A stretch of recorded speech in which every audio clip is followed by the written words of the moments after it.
12 सकेर विदेश जाने तयारी गर्दै काठमाडौँमा आफ्नो आफन्तकोमा बस्दै आएको छु। आफन्तकी छोरी रिना मेरै उमेरकी छे। रिना नर्सिङ अध्ययन गर्दैछे। अनखोइ आउँटी प्राय कामको सिलसिलामा घर बाहिर नै हुनुहुन्छ। घरमा हामी दुई मात्रै जवानीको नशा हाबी भएपछि हामी तन पनि साट्ने भइसकेका थियौँ। तर यो नेपाली यौन कथा चाहिँ त्यति बेलाबाट सुरु हुन्छ जति बेला रिनाको मामाकी छोरी निता पढाइको सिलसिलामा काठमाडौँ आउँछे। ऊ अर्थात् निता देख्दै सोझी कालो मोटो फ्रेम भएको चस्मा लगाउने पढन्दाज थिए। भर्खर 18 पुगेकी, शरीर भने देख्दै खैलाग्दो रसिलो देखिन्थ्यो। कुरा त्यो दिनको हो जुन दिन रिना र निता रोमान्टिक हलिउड मुभी हेर्दै थिए। मुभी हेर्दै जाँदा दुवै केटीहरूलाई फिल आइरहेको प्रष्ट बुझ्न सकिन्थ्यो। रिना कन्ट्रोल गर्न नसकेपछि नितालाई सुमसुमाउन थाली। रिनाले निताको सर्टको टक खोलेको निताले पत्तै पाइने अनि हातले पोका मसल्दै निपल मुखमा राखेर चुस्दै गर्न थाली। निता दिदी नगर्नु न। रिना किन? मजा आएन। निता कस्तो कस्तो भयो के? नगर्नु न। रिना ल पर्खी। एउटा हात उसको पेन्टीभित्र छिरियाएर पुतीभित्र औँला छिरियाउँदै भित्र बाहिर गर्न थाली। अब मजा आयो। निता मजा त आयो नि दिदी। तर रिना के तर लाडो नै चाहियो भनेको? निता छि दिदी भद्दा भाषा नबोल्नु न। कस्तो कस्तो हुन्छ? रिना यही भद्दा भाषाले गर्दा त मजा आउँछ नि। रिनाले उसलाई पुरै नङ्गाइदिए। निता ऊ दिदी खपिन सक्नुभयो मलाई त। रिना पख उसको पुतीमा जिब्रो पुर्याउँदै म ठिक पारिदिन्छु। निता दिदी अलि भित्र जोडले निता 5 मिनेटपछि दिदी म झर्न लागे। रिना मजा आयो हैन त केटी? निता साह्रै मजा आयो नि दिदी। रिना लाडो छिराएर गरेको भए अझै मजा आउँथ्यो नि केटी। निता अब लाडो कहाँ खोज्न जानी त? बाटोमा हिँड्नेलाई पुती चिलायो भन्दै हिँड्ने र रिना यही छ नि लाडो। निता कहाँ? रिना राजको के त? 8 इन्चको अनि मोटाइ त घोडाको जस्तो छ। निता छ्या दिदी फेरि दाइकै कुरा गर्नुभयो। पाप लाग्छ दाइसँग त। रिना के को पाप नि? बाहिर चिकाउँदै हिडिङ्स भने त भालु भनिहाल्छन् नि। फेरि आजकालका केटाहरूले त ब्ल्याकमेल गरेर आफ्ना साथीहरू सबैको भाडो बनाउँछन्। मेरो साथी सुनितालाई 7 जनाले एकैचोटि झिकेर बेहाल पारिदिएका थिए। निता बाबै 7 जनाको लाडो मेरो पुतीमा पर्यो भने त मर्छु होला। रिना मर्न त के मरिन्थ्यो र? 2 दिन उठ्न पनि सकिन्न होला। 2 जनासम्म एकैपटक चाहिँ मजा नै हुन्छ। एउटा लाडो चाकती र एउटा पुतीमा कस्तो पो मजा हुन्छ? अर्को एउटा पनि थप भयो भने मुखमा ठिक्क हुन्छ। निता बाबै नि दिदी तपाईँ त 2-3 जनासँग गर्नुहुन्छ कि क्या हो एकैपटक? रिना त्यस्तो भाग्य कहाँ हुनु नि। 2टासम्म चाहिँ धेरै पटक लिएको छु। एउटा राजको र अर्को नीलको। नील गएपछि चाहिँ राजको लाडो मात्रैले कहिले चाकमा कहिले पुतीमा चित्त बुझाउँछु नि। निता जिब्रो तोक्दै आम्मै दिदी आफ्नै भाइसँग पनि। रिना धेरै नखरा नपार। लाडो र पुतीको कुनै नाता हुँदैन सिवाय चिकाइको। नुहाइसकेर दुवैजना नाङ्गै बाथरुमबाट बाहिर आउँछन्। रिनाले ड्रेसिङ टेबलबाट लिपस्टिक निकालेर ओठमा लगाउन थाली अनि ओठमा सकेर उसले अर्को पनि निकाली र खाटमा पुती फ्या पारेर पुतीको बाहिरी ओठमा दल्न थाली। निता आम्मै दिदी पुतीमा पनि। रिना लौ यो केटीलाई त केही पनि थाहा रहेनछ। तेरो पुती चिल्लो चम्किलो र आकर्षक भए पो अनि चिक्ने मान्छेलाई मजा आउँछ त। खै यहाँ आइस तेरो पुतीमा पनि लगाइदिन्छु बरु। अनि नितालाई खाटमा तानेर लडाइदिए। निता बो दिदी मलाई त लाज लाग्यो। हुन दिनुस् पो पर्दैन। रिना धेरै नखरा नपार। यति सामान्य कुरा त जान्न पर्यो नि तैँले नत्र त तेरो बोयफ्रेन्डले तँलाई एकपटक पनि नचिकी छोडिदिन्छ। निता त्यो त बिहा गरेपछि लोग्नेले गर्ने हो नि। सबैसँग कहाँ गराउँदै हिँड्छु र म। रिना धत्केटी बिहे कहिले हुने हो पहिले पो 15-16 वर्षमै बिहे हुन्थ्यो र 15-16मै पहिले चिक्थ्यो। आजकाल त बिहे कहिले हुने ठेगान नै हुन्न। बाउ आमालाई आफैमा चिकाचिकी गर्दा ठिक्क छ, छोरीको पुतीले लाडो खोज्दैछ भन्ने बुझ्दैनन्। हेर केटी जवानीको मजा बैंस छँदै लुटिहाल्नुपर्छ, पछि चाउरी परेको पुती त कसैले फर्केर पनि हेर्दैन। निता दिदी पनि। त्यसो भए बोयफ्रेन्ड बनाएपछि गरौँला नि त। रिना ठुक्क मोरी।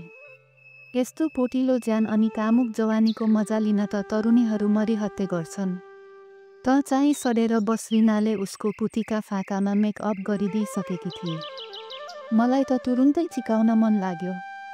तँलाई हेर्न मन लागेको भए यही बसेर हेर। रिनाले कम्प्युटर खोली। निता आम्मै दिदी। डेस्कटपमा पनि आफ्नै नाङ्गो फोटो। कसले खिचेको?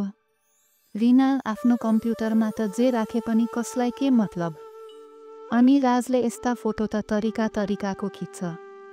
रिनाले कम्प्युटरमा भिडियो अन गरेर मेरो कोठाको दृश्य निकाली र आफूले गाउन लगाए। ल त यहाँ बसेर हेर, म चाहिँ राजको लाडो खान गएँ। यता मैले पनि रिनाको कोठाको भिडियो मेरो टेलिभिजनमा हेरिरहेको थिएँ। म बेडमा पल्टिरहेको थिएँ। रिना कोठामा पसी अनि मेरो कमरको सँगै टाँसिएर बेडको छेउमा बसी। म त्यही पोजिसनमा उठेँ र रिनालाई अङ्गालोले पछाडिबाट बेरे अनि कानतिर किस खान थालेँ। रिना मुसुक्क मुस्काउँदै मतिर फर्की अनि मेरो मुखमा आफ्नो मुख जोडेर लामो किस गर्न थाली। मैले आफ्ना हातले उसको पेट बेरेँ र बिस्तारै हातलाई माथि सार्दै गएँ। झन्डै पोकाको नजिक पुगेपछि मैले हत्केलाले उसको पेट सुमसुम्याउँदै फेरि ओठमा किस दिन थालेँ। किसकै क्रममा मैले रिनाको दुवै पोका समाएर हल्कासँग निचोर्न थालेँ। रिनाले आफ्ना हातले मेरो टाउकोमा बेरी। यो किस सकिँदासम्म मैले रिनाको गाउन माथिबाटै पोका मजाले खेलाउन थालिसकेको थिएँ।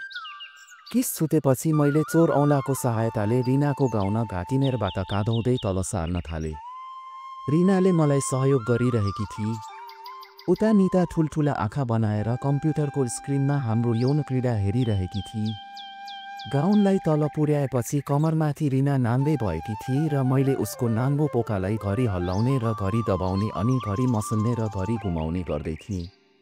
उसको र मेरो किस चाहिँ निरन्तर नै चलिरहेको थियो। यता रिना मेरो कट्टुमाथिबाटै मेरो लाडो मुसार्दै थिई। एकाएक रिनाले मेरो कट्टु सारेर आधा लाडो बाहिर निकालेर खेलाउन थाली। मैले हल्का उठेर कट्टु पुरै तल सारिदिएँ। अब म पुरै नाङ्गो थिएँ। रिनाले मेरो लाडो हातमा लिएर खेलाउँदै मुख झुकाएर लाडोसम्म पुर्याई र लोलीपोप चुसे जै गरी चुस्न थाली। मेरो मोटो लाडो सकी नसकी चुसेको देखेर निता एकछिन त अवाक भएर वाफ रे भन्ने किसिमको मुद्रामा पुगेकी थिई। तर मेरो लाडोको जरासम्म चुस्ने रिनाको कोसिसले त निता दङ्ग नै परी। यस्तो लाग्थ्यो कम्प्युटर छोडेर प्रत्यक्ष हेर्ने चाहना राख्दै थिई। झनै मैले रिनाको पोका जोडले दबाउँदा रिनाले लाडोलाई अझै भित्र पुर्याउने कोसिस गर्दथी। केही बेर चुसेपछि मैले उसलाई उठाएँ, जसको कारण रिनाको गाउन भुइँमा सोहोरिएर गयो र ऊ पुरै नाङ्गै भई। मैले रिनालाई खाटमा सुताइदिँदै उसको खुट्टा फट्याएर पुतीमा औँला छिराइदिए। रिनाले निताको कोठासम्मै आवाज पुग्ने गरी आह गरी। त्यसपछि मैले एउटा हातले उसको पोका खेलाउँदै अर्को हातका औँलाले रिनाको पुतीका फाका खोलेर जिब्रोले चाप्न थालेँ। मेरो जिब्रोले उसको पुतीलाई छुनासाथ रिनाले कोठालाई चिकायमान बनाउने हेतु आवाज निकालेर मलाई उक्साउन थाली। उसको एउटा पोका आफ्नै हातले निचोर्न थाले।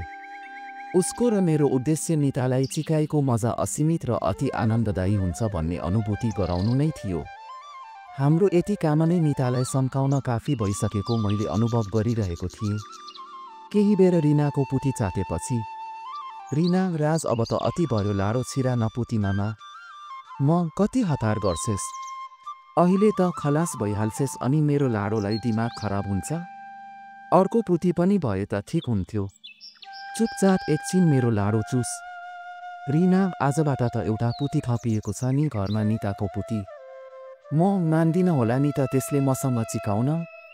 रिना एकचोटि ट्राई गरेपछि क्लियर भइन्छ नि, नभए मेरो चाकमा चिक्लास् नि त।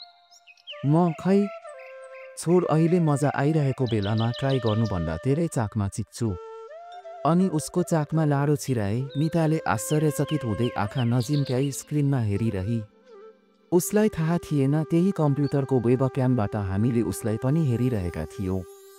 रिनाको चाकमा मेरो लाडो ठुलो भएको कारणले चिक्दाखेरि टाइट भएको थियो। रिनाको मुखबाट निस्केको चिकालो आवाजले कोठा गुन्जायमान भइरहेको थियो। त्यसमाथि मेरो हातले घरिघरि रिनाको पुती अनि पोका खेलाइदिँदा उसले अझै शीतकारपूर्ण रूपमा अझै भित्र धेरै शीत भन्थी। अनि कुनै बेला म उसको मुहार हल्का पछाडि फर्काएर किस पनि दिन भ्याउँथे। चिकाइको हरेक धक्कामा रिनाको पोका लचकलचक गर्दै हल्लिएको दृश्य मेरो सधैँको प्यारो थियो। त्यसैकारण रिना पोकाको गतिशीलतालाई पनि निकै ध्यान दिने गर्थी। समग्रमा भन्दा हाम्रो चिकाइ पूर्ण समझदारी अनि रोमाञ्चक होस् भन्ने कुरामा हामी निकै ध्यान दिन्थ्यौँ, किनकि हामी चिक्नकै लागि मात्र बढी केन्द्रित थियौँ। निकै बेर रिनाको चाकमा चिकेपछि मैले लाडो उसको चाकबाट निकाले र तत्कालै रिनाले मुखमा राखेर भित्र बाहिर गराउँदै चुस्न थाली। उसको मुखबाट प्रशस्त निस्केको थुकले मेरो लाडो चिप्लो बनिरहेको थियो। मैले लाडो उसको मुखबाट बाहिर निकाले र उसको पोका समाउँदै मुखलाई मेरो मुखसम्म ल्याएर फेरि किस दिन थाले। त्यसपछि ठिक क्यामेराको अगाडि पर्ने गरी म लाडो थड्याएर उत्तानो परेर बसे अनि रिना पनि पुती फेस्याउँदै मेरो लाडो पुतीभित्र छिराएर तलमाथि गर्दै मच्चिन थाली। त्यसो गर्दा उसका ठुला ठुला दुधका फाचा ब्रा नलगाएकी केटी दौड्दाका बखत हल्लिएझै हल्लिरहेका थिए। घरिघरि म उसको पोकालाई निकै बेसरी समाइदिन्थेँ। त्यसो गर्दा रिनाका आँखा आनन्ददायी रूपमा बन्द हुन्थ्यो। त्यसपछि मैले उसलाई आसन परिवर्तन गर्दै लगभग 20 मिनेट जति चिकेपछि मैले लाडो निकाले र रिनाले फेरि मेरो लाडो चुस्न थाली। केही बेरको चुसाइमै जब मेरो लाडो जरैसित उसको मुखभित्र थियो पिचकारी छोड्न थाल्यो। रिनाले लाडो बाहिर निकाली र बाँकी फुसी उसको नाक अनि निधारसम्म पुग्यो। मुखभित्र झरेको फुसीलाई उसले र्याल्झै मुखबाट निकाली र उसको ओठ हुँदै पोकासम्म पुग्यो। लाडोमा रहेको रहेल पहेल फुसीलाई उसले गालामा दली। त्यसपछि म बाथरुम छिरे। रिना गाउन समातेर नाङ्गै नै आफ्नो कोठामा पुगी, जहाँ निता आँखा नजिम्क्याई हाम्रो चिकाइ हेरिरहेकी थिई। उसको हालत निकै कामुक भएको थियो, सायद उत्तिखेरै पुती तेर्साएर चिकाउँ जस्तो। रिनाले आफ्नो निधारमा लागेको फुसी औँलामा लिएर जिस्काउँदै निताको ओठमा दलेर भनी, नचिकाए पनि दाइको माल त चाख्न। अनि फुसीसहितको मुखले निताको मुखमा जोडेर किस दिई। निता नचाहँदै पनि मेरो फुसीको स्वाद लिन बाध्य भई र निताले रिनालाई प्रश्नवाचक रूपमा हेरिरही।